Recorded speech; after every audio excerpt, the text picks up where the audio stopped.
Querida igreja, boa noite, paz seja com vocês. Estamos no DIP 2024, domingo da igreja perseguida. Neste ano de 2024, o tema do DIP é Desperta África. Estima-se que 95% dos assassinatos de cristãos acontecem na África subsaariana. E isso faz da África o continente mais mortal para os cristãos. Para quem não sabe, o DIP é um movimento nacional de oração em favor dos cristãos perseguidos. E esse movimento foi idealizado pelo irmão André, que é o fundador da missão Portas Abertas, uma missão de apoio aos cristãos perseguidos ao redor de todo o mundo.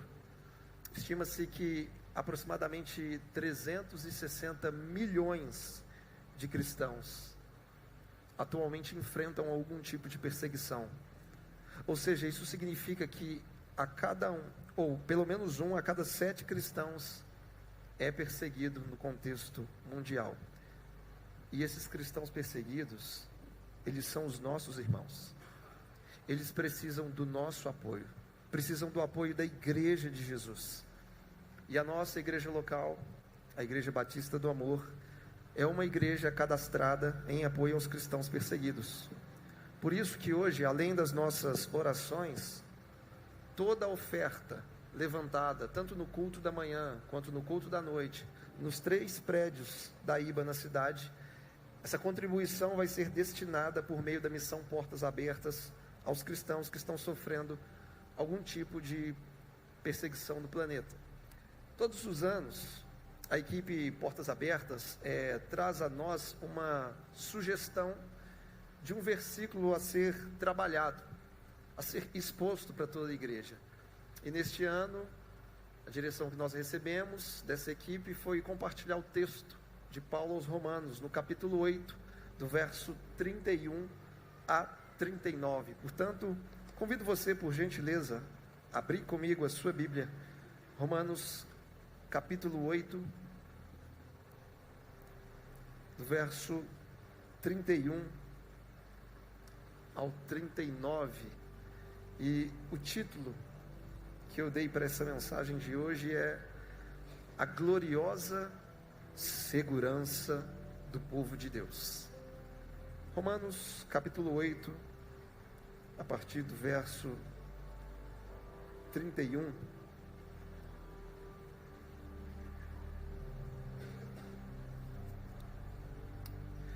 Assim diz a palavra de Deus. Que diremos então à vista destas coisas? Se Deus é por nós, quem será contra nós? Aquele que não poupou o seu próprio filho, mas por todos nós o entregou, será que não nos dará graciosamente com ele todas as coisas? Quem intentará acusação contra os eleitos de Deus? É Deus quem os justifica. Quem os condenará? É Cristo Jesus quem morreu, ou melhor, quem ressuscitou, o qual está à direita de Deus e também intercede por nós. Quem nos separará do amor de Cristo? Será a tribulação, ou a angústia, ou a perseguição, ou a fome, ou a nudez, ou o perigo, ou a espada? Como está escrito: por amor de ti, somos entregues à morte continuamente. Fomos considerados como ovelhas para o matadouro. Verso 37. Em todas estas coisas, porém, somos mais do que vencedores, por meio daquele que nos amou. Porque eu estou bem certo de que nem a morte, nem a vida, nem os anjos, nem os principados, nem as coisas do presente, nem do porvir, nem os poderes, nem a altura, nem profundidade, nem qualquer outra criatura poderá nos separar do amor de Deus, que está em Cristo Jesus, nosso Senhor. Apenas até aí. Feche seus olhos por um instante. Pai, te rendemos graças pela tua verdade lida nessa noite, Deus. Nós reconhecemos que de fato o presente é doloroso para muitos de nós, e principalmente para os nossos irmãos que estão agora no campo missionário. Mas nós sabemos, Pai, que o Senhor prometeu que estaria conosco todos os dias até o fim dos tempos, e que esse sofrimento um dia teria fim, Pai. Por isso nessa noite nós te pedimos, nos ajuda a entender a esperança que o Evangelho nos dá, a esperança de que um dia o Senhor virá para acabar com toda essa injustiça, Pai, onde toda perseguição um dia terá fim. Mas para isso, Pai, precisamos reconhecer a verdade daquilo que o Senhor fez por cada um de nós na cruz do Calvário, Pai. Que nessa noite, Deus, o Teu Espírito venha nos arrancar de tudo aquilo que nos arranca da Sua vontade. Transforma o nosso coração, expande o nosso entendimento, Pai. Toca profundamente os nossos corações, a nossa alma. Que como igreja brasileira possamos valorizar a liberdade que temos, e que possamos sem reservas, Pai, nos entregar em prol da expansão do Teu reino, Deus. Desperta corações nessa noite, desperta missionários no nosso meio, desperta novos jovens para pregarem nas faculdades,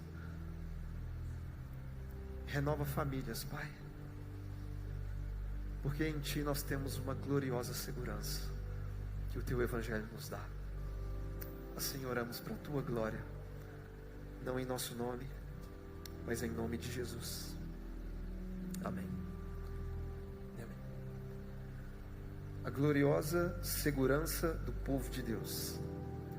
Meus irmãos, se existe algo na vida que todos nós buscamos, é segurança. A segurança é um desejo real e universal.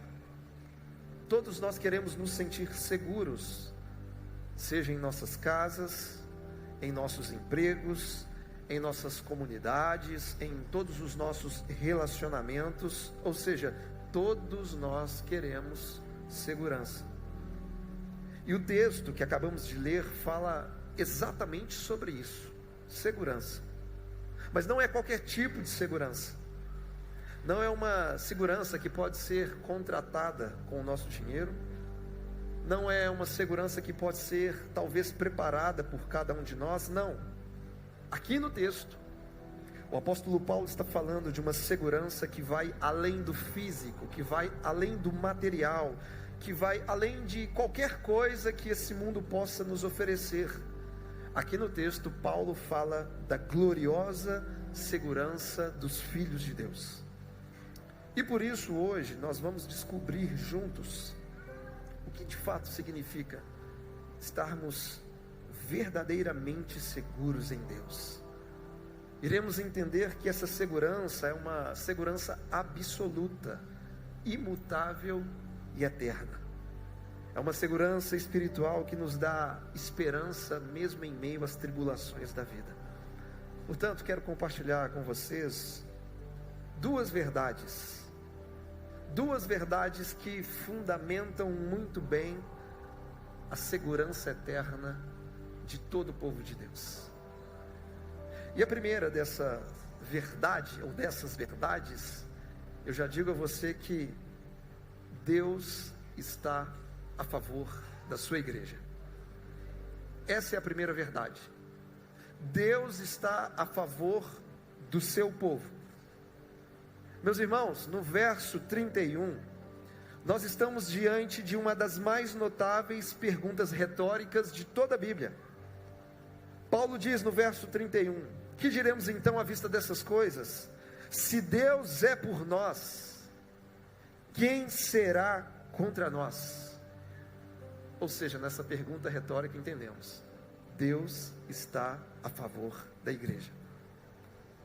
Observe esse verso comigo, que por duas vezes, Paulo utilizou o mesmo pronome, na primeira pessoa do plural.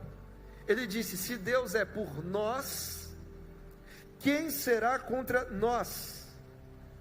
Então, a grande pergunta é, ao utilizar o pronome nós, Paulo está se referindo a quem? E a resposta é óbvia, Paulo está se referindo à igreja de Jesus. Portanto, Deus está a favor da sua igreja. Deus está a favor dos seus filhos. Deus está a favor do seu povo escolhido. Portanto, se Ele é por nós, quem há de ser contra? É claro que nós sabemos que a nossa carne é contra nós. O mundo é contra nós. O diabo é contra nós. Só que essa não é a questão. O que Paulo está nos ensinando é que, ainda que a carne, o mundo e o diabo se levantem contra nós, o nosso Deus é mais poderoso, e Ele está a nosso favor. Esse Deus está do nosso lado, do lado da igreja. Porque talvez uma das palavras mais terríveis que poderíamos ouvir é aquela que muitos ouviram no Antigo Testamento. Por exemplo, Jeremias capítulo 50, o próprio Deus diz: eis que eu sou contra você, cidade orgulhosa. É Deus falando aqui contra a Babilônia. Porque eu, Senhor dos Exércitos, chegou o dia em que eu irei castigar você, porque eu sou contra você. Agora, meu irmão, você imagina o que é o Criador de todas as coisas falando para você que Ele é contra você? Não existe nada mais terrível do que saber que Deus está contra a gente. Mas preste atenção, o que Paulo está nos ensinando é que agora, na nova aliança, a maravilhosa notícia do Evangelho nos ensina que Deus não está mais contra nós. Agora Ele está a favor de nós, a favor da igreja, a favor do seu povo, a quem Ele escolheu. Portanto, se Deus é por nós, quem será contra nós? Perceba que agora que você colocou a sua fé em Cristo, você está jogando no time de Deus, meu irmão.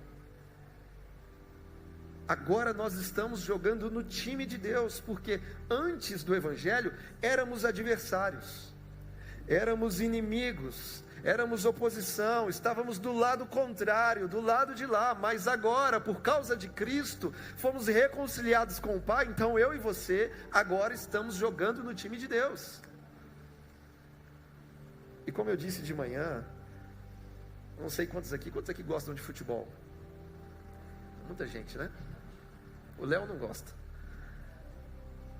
Imagine comigo, como eu disse de manhã, se você tivesse o poder de escalar a melhor seleção de todos os tempos, se você tivesse um poder especial de escolher jogadores de qualquer época e qualquer nacionalidade, meu irmão, como que você montaria o seu super time? Alguns não gostaram do que eu disse de manhã, mas a minha opinião é que eu montaria o meu time da seguinte forma. Quanto aos defensores, eu colocaria no gol o italiano Buffon. Na zaga, eu colocaria o italiano Maldini, e a outra parte da zaga eu colocaria o melhor zagueiro de todos os tempos, o alemão Franz Beckenbauer.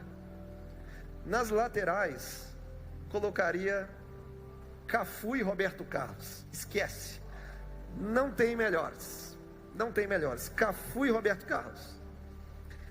Dos meio-campistas aos atacantes, eu escalaria Messi, Maradona, Romário, Ronaldinho Gaúcho, Ronaldo Fenômeno e Pelé. Mega time. E para a nova geração não ficar triste comigo, no banco a gente teria Neymar. No time de Pelé e Maradona, Neymar fica no banco. Mas tinha gente boa também, Neymar, Garrincha, Zico, Zinedine Zidane e o CR7 aí para a alegria dos adolescentes, Cristiano Ronaldo. Meu irmão, na minha humilde opinião, esse seria um super time. Um time imbatível, que deixaria qualquer adversário assim tremendo nas bases. Um time vitorioso e favorito a ganhar qualquer campeonato. Agora, é claro, gente, guardadas as proporções, voltando aqui ao texto de Romanos 8:31, Paulo está dizendo exatamente isso. O que Paulo está falando para nós é: se Deus agora está jogando no nosso time, quem é que pode ganhar da gente? Ninguém pode ganhar da gente. Porque, meus irmãos, antes de Cristo, o nosso time espiritual não estava nem na série D do campeonato. O nosso time estava no inferno. Mas o capitão do melhor time da Série A, que é Jesus, falou assim: eu quero eles jogando no meu time. Eu vou comprar o passe deles por um alto preço e preço de sangue. Então entenda isso, se a igreja é o time de Deus, então nós já sabemos como vai ser o fim do campeonato. O povo de Deus será vitorioso sobre todos os inimigos. Então, se Deus está do nosso lado, não há o que temer. Não importa quem vai se levantar contra, ainda que o mundo inteiro se levante contra nós, isso não é capaz de abalar a segurança eterna que nós já temos por meio de Cristo. Se o Deus onipotente está operando em nosso favor, nenhum poder de menor grau poderá frustrar os seus planos. Sabe por que eu e você temos segurança eterna? Porque Deus está ao nosso favor. Ele está a favor dos seus escolhidos. E quais são as evidências de que Deus está a nosso favor? Olha o que Paulo diz no verso 32. Aquele que não poupou o seu próprio filho, mas por todos nós o entregou. Meus irmãos, eu acredito que ninguém entre nós teria coragem de entregar o próprio filho para morrer no lugar de gente que não presta, para morrer no lugar de gente que não vale nada. Eu não teria coragem de entregar a minha Sofia, a minha Sara, para morrer no lugar de outras pessoas. Só que escute, foi exatamente isso que Deus fez por nós. A maior prova de amor, de que Deus está a nosso favor, foi o fato de que Ele entregou o seu próprio filho para morrer por nossos pecados. Nós não merecíamos, não tínhamos nada de bom para oferecer em troca, mas ainda assim, Deus foi favorável a nós e nos deu o seu melhor, que é Cristo. E tem mais um detalhe importante no verso 32, porque Paulo diz: aquele que não poupou o seu próprio filho, mas por todos nós o entregou, será que não nos dará graciosamente com ele todas as coisas? Aqui no verso 32, Paulo está utilizando um argumento do maior para o menor. Como assim? Se Deus nos deu o maior, que é Cristo, certamente Ele vai nos conceder coisas menores. Quem consegue dar um presente mais caro, também consegue dar um presente mais barato. Quem pode mais, pode menos. Então, se o Pai nos concedeu aquilo que há de mais sublime, de mais precioso, de mais excelente, que é Jesus, o que é então que Ele não vai conseguir nos dar? Ele nos dará juntamente com Cristo graciosamente todas as outras coisas. Então Deus está pronto para derramar incontidas e incontáveis dádivas sobre nós. Por quê? Porque Ele é por nós. Ele é a favor do seu povo. O verso 33 diz: quem intentará acusação contra os eleitos de Deus? É Deus quem os justifica. O favor de Deus sobre nós fez com que fôssemos livres de toda acusação. Ou seja, Deus, por meio de Cristo, nos justificou. E a verdade é que se a salvação dependesse dos nossos méritos, eu e você estaríamos condenados até hoje. Porque todo mundo poderia nos acusar. Os anjos poderiam nos acusar. As pessoas que convivem conosco certamente poderiam nos acusar. Os demônios poderiam nos acusar. A própria criação que geme por causa dos nossos pecados também poderia nos acusar. Mas uma vez que fomos justificados por Deus, não resta acusação contra nós. Porque Deus nos cobriu com uma justiça tão perfeita que nenhuma condenação no reino espiritual pode prosperar contra a gente. Os nossos pecados já foram perdoados. Nossa dívida já foi paga e a justiça de Cristo foi creditada em nossa conta. Então, meus irmãos, o favor de Deus sobre nós fez com que fôssemos livres de toda acusação. Paulo diz no verso 34: quem os condenará? É Cristo Jesus quem morreu, ou melhor, quem ressuscitou, o qual está à direita de Deus e também intercede por nós. Isso é maravilhoso. Ele morreu por nossos pecados. Ele ressuscitou ao terceiro dia. E hoje, neste exato momento, Jesus está à direita do Pai, intercedendo por seu povo, intercedendo por cada um de nós. Portanto, se o próprio Filho de Deus se interpôs como sacerdote para interceder pela igreja, isso significa que Deus agora está agindo em nosso favor. E saber disso nos dá segurança espiritual, segurança inabalável, segurança eterna. Porque se você já foi justificado por Cristo, deixa eu te falar algo, Deus não é mais contra você. Deus é a favor de você, Ele está agindo em seu favor para a glória dEle. Então essa é a primeira verdade, de que nós temos uma gloriosa segurança espiritual, uma gloriosa segurança eterna, é saber que Deus está agindo a favor do seu povo escolhido, Deus está agindo em favor da sua igreja. Agora, a segunda verdade, como eu disse, é a verdade de que nada poderá nos separar do amor de Jesus. Isso também nos dá segurança. Nada, eu disse nada, poderá nos separar do amor de Jesus. No verso 35, Paulo nos apresenta uma outra pergunta retórica importante. Ele diz: quem nos separará do amor de Cristo? Será a tribulação, ou a angústia, ou a perseguição, ou a fome, ou a nudez, perigo, espada? E a resposta é: nada pode nos separar do amor de Cristo. E para entendermos isso de uma melhor maneira, é bom notar que a pergunta feita por Paulo não está relacionada ao amor que nós temos por Jesus, mas está relacionada ao amor que Jesus tem por nós.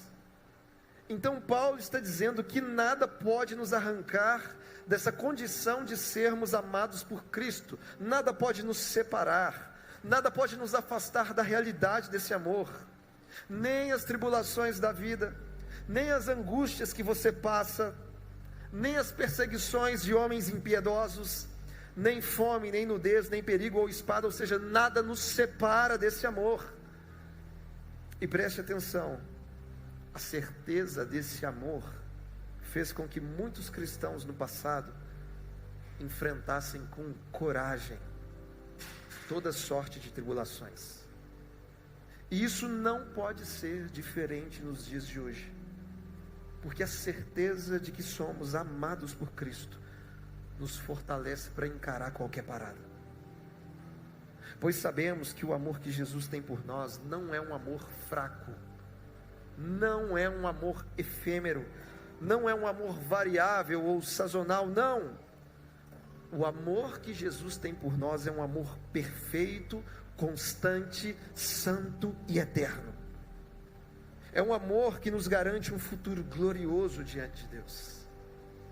E por isso, nos versos 36 e 37, Paulo vai dizer o seguinte: por amor de ti, somos entregues à morte continuamente.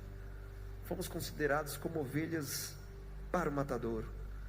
E o verso 37 diz: em todas estas coisas, porém, somos mais do que vencedores por meio daquele que nos amou.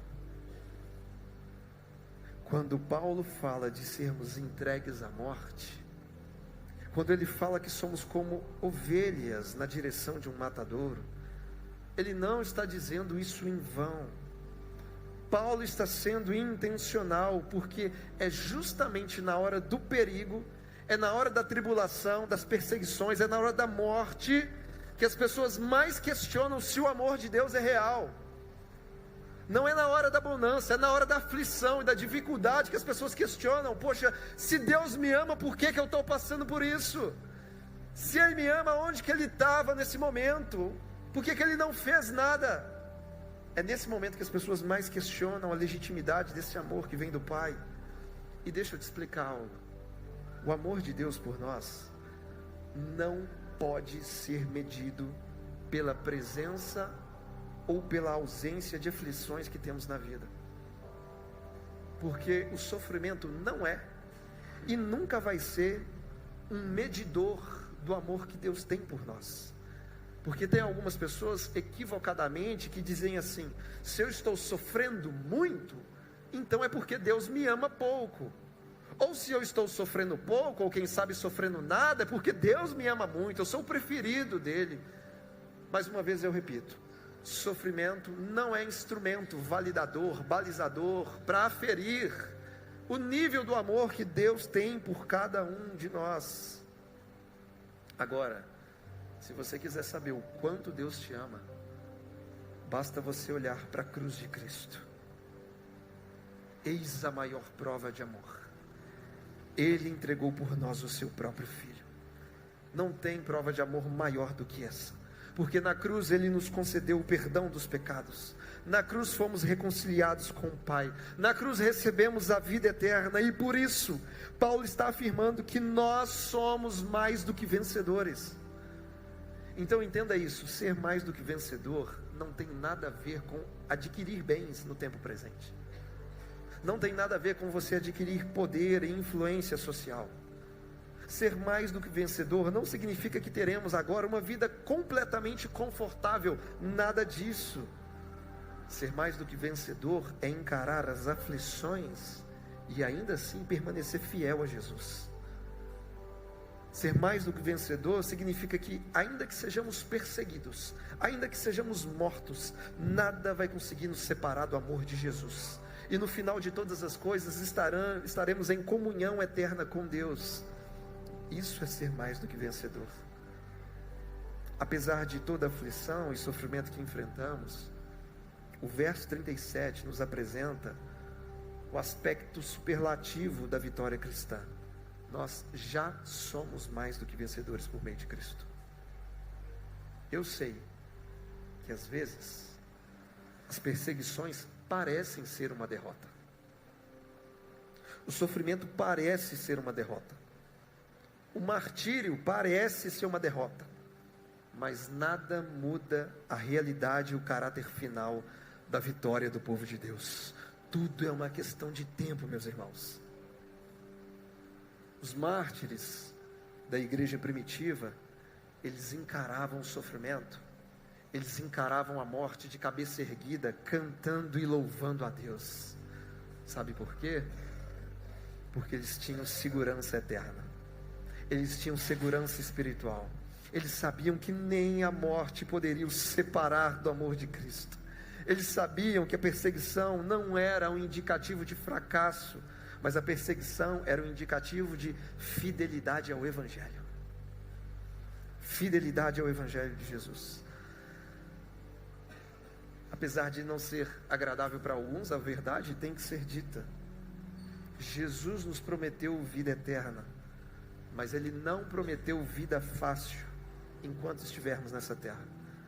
Ele disse que passaríamos por aflições. Ele disse que seríamos perseguidos. Então a verdade é que o mundo te odeia pelo simples fato de você ter se tornado um cristão. No Evangelho de João, Jesus disse: se o mundo odeia vocês, saibam que antes de odiar vocês, odiou a mim. Se vocês fossem do mundo, o mundo amaria o que era seu. Mas vocês não são do mundo. Pelo contrário, eu dele os escolhi. E por isso o mundo odeia vocês. Lembrem-se da palavra que eu disse a vocês: o servo não é maior que o seu senhor. Se perseguiram a mim, também vão perseguir vocês. Esse sistema anti-Deus odeia o Evangelho. O mundo odeia os valores cristãos, odeia a igreja de Jesus. E é esse ódio que motiva todo tipo de perseguição. Por isso eu volto a dizer, o mundo nos odeia pelo simples fato de termos nos tornado cristãos. Em Mateus 10, 22, Jesus disse: todos odiarão vocês por causa do meu nome. Aquele, porém, que ficar firme até o fim, esse será salvo. A vontade do Pai para nós, como igreja, é que permaneçamos firmes no Evangelho, firmes na fé cristã, porque a graça de Deus está sobre nós, a mão de Deus está nos sustentando. Maior é o que está em nós do que o que está no mundo. Jesus nos prometeu dizendo que estaria conosco todos os dias até o fim dos tempos. E é por isso que Paulo apresenta a todos nós um consolo final, o consolo de que nada pode te arrancar da condição de ser amado por Deus.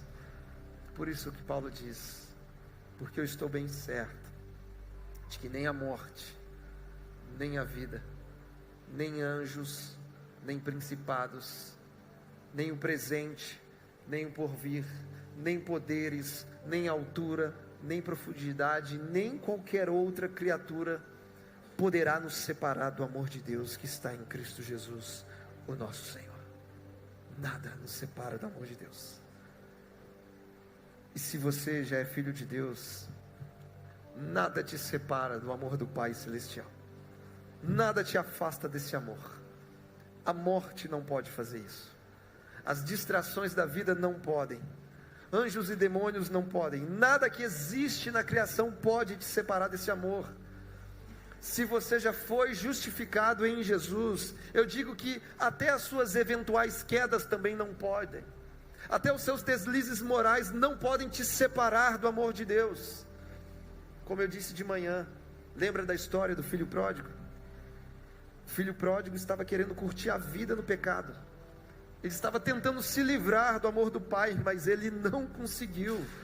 Ou seja, ainda que você tenha caminhado na direção de um chiqueiro, o amor do pai estará sobre você e vai te trazer de volta para casa. Meus irmãos, não tem como a gente se livrar desse amor. Esse amor está impregnado em nós, ele não sai. É um amor maior e mais forte que os nossos pecados. Então nada nos separa do amor de Deus que está em Cristo Jesus. Nada nos separa da graça divina salvadora. Nada pode nos arrancar das mãos do nosso Senhor. Nada, nada. Ele nos segura com mão forte. E é por isso que eu concluo essa mensagem, voltando a fazer a mesma pergunta do início. Qual é a gloriosa segurança do povo de Deus?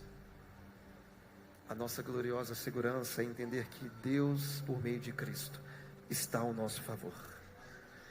E que nada vai nos separar do amor que Jesus tem por nós. No texto que nós lemos essa noite, Paulo trouxe à igreja pelo menos 5 perguntas retóricas. A primeira pergunta é: se Deus é por nós, quem será contra nós?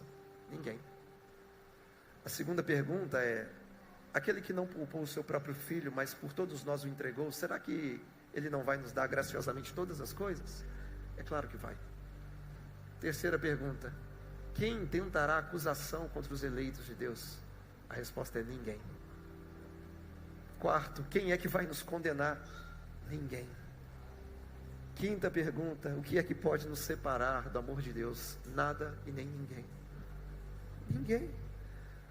Se você está em Cristo, significa que Deus é por você. Ele está agindo em seu favor. O Senhor e Rei do Universo está do seu lado. Porque Ele te amou, Ele te escolheu, Ele te chamou, te justificou e decretou a sua glorificação. Portanto, tudo é uma questão de tempo. Ainda que soframos no tempo presente, Deus já está colocando cada coisa no seu devido lugar, e o dia da nossa vitória se aproxima. Ele virá nos buscar. Por isso, se você está em Cristo, saia daqui com essa convicção: Deus está agindo em seu favor. Agora, se você ainda não está em Cristo, eu tenho que te falar algo muito sério. Se você ainda não está em Cristo, eu tenho que te dizer que Deus não é por você. Deus é contra você. A ira dele está apontada para a sua vida. E se Deus é contra você, você está perdido. Porque ninguém vai ser capaz de te defender dele. Ninguém. Não existe segurança nesse lugar. É por isso que Deus, por meio de Cristo, ofertou a todos nós a salvação. É gratuita, está disponível. Por isso precisamos nos arrepender dos nossos pecados e colocar toda a nossa segurança, toda a nossa fé, toda a nossa confiança no Evangelho, no que Cristo fez por nós. Você não é salvo pelos acertos que você tem, pelas boas obras que você faz. Não, a salvação é um presente que a gente recebe de graça. Que salvação é obra de Deus do início ao fim. A gente não merece, mas Deus é muito bom. Ele é tão gracioso que Ele nos deu de graça. E se nessa noite você se arrepender dos seus pecados e colocar sua fé em Jesus, A salvação te abraça nessa noite. E o Deus que antes estava contra você, Ele passa a estar a seu favor. Pastor, mas é simples assim? É de graça. Pastor, mas eu não tenho que fazer nenhum sacrifício. Não, o sacrifício já foi feito. Jesus já morreu por nós. Ele já pagou todo o preço que devia ser pago. A nossa parte é crer no Evangelho. Simplesmente crer. E esse Deus que está contra nós passa a agir em nosso favor e nos coloca no time dele. Por isso é de graça a salvação. Se você puder nessa noite se colocar de pé, por gentileza, e feche seus olhos, mas fique na liberdade, porque essa salvação não é simplesmente uma questão de vontade humana, mas é algo que tem que ser gerado pelo Espírito Santo dentro de você. Nós não estamos falando de adesão, mas de conversão. E quem faz essa obra é o próprio Deus. Por isso, nessa noite, com seus olhos fechados, eu convido você a repetir comigo uma oração, dizendo: Senhor meu Deus, nesta noite, eu ouvi a Tua palavra, e ela gerou fé em meu coração. Por isso agora, eu me arrependo dos meus pecados. Eu me arrependo do meu passado e da minha velha vida, porque agora eu creio com o coração e confesso publicamente que Jesus Cristo é o meu Senhor e meu Salvador. Escreve, ó Deus, o meu nome no livro da vida, porque nesta noite eu sou alcançado pela graça do Senhor. Amém. E ainda com olhos fechados, eu quero perguntar se você se identificou com essa oração. Se você fez essa oração com sinceridade, entregando a sua vida a Cristo. Aí mesmo no seu lugar, levante a sua mão bem alto. Você que fez essa oração, se identificou com ela. Aí onde você está, erga a sua mão bem alto. Eu vejo uma mão levantada aqui à frente. Vejo uma mão erguida lá atrás. Pai, eu quero abençoar essas vidas que ergueram suas mãos, Pai. Eu te peço, ó Deus, que o Teu favor, que a Tua graça salvadora possa abençoar e abraçar essas vidas, Pai, e que elas consigam perceber desde já a grandeza do Seu amor, reconhecendo que o Senhor nos deu o Teu melhor, que é Cristo Jesus, Pai. Eu te peço, ó Deus, que em nome de Jesus, o Teu Espírito Santo esteja soprando sobre essas vidas a direção que vem do alto, a Tua sabedoria, ó Pai, e que o Senhor venha fazer com que elas caminhem em novidade de vida. Pai, que seja o primeiro dia do resto da vida dessas pessoas, Pai, e que dia após dia o Senhor graciosamente possa se revelar a vida das nossas irmãs, dos nossos irmãos, Deus, em nome de Jesus, na certeza de que nada, absolutamente nada vai conseguir separar essas vidas do amor que o Senhor demonstrou por nós na cruz do Calvário, Pai. Como igreja nós abençoamos essas vidas na autoridade do nome de Jesus. Amém, amém. Vamos adorar o Senhor. Aleluia.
saia daqui com essa convicção, né? Se Deus é por você, quem será contra você? E nada, absolutamente nada, pode separar do amor de Jesus. Durante a semana, se você enfrentar alguma dificuldade, tribulação, lembre-se, agora você joga no time de Deus. Ô Léo, agora nós estamos na SAF de Deus, né? E ainda que você seja um cai-cai, que nem o Neymar, você entra em campo reconhecendo que o cair é do homem e o levantar é de Deus. E está tudo certo, meus irmãos, porque é Deus que nos sustenta com a sua maravilhosa graça. Amém? Que o amor do Pai, a graça de Deus Filho, que a comunhão do Espírito Santo de Deus seja sobre as nossas vidas hoje e até a volta de Jesus. Que você vá em paz, tenha uma semana abençoada para a glória de Deus Pai.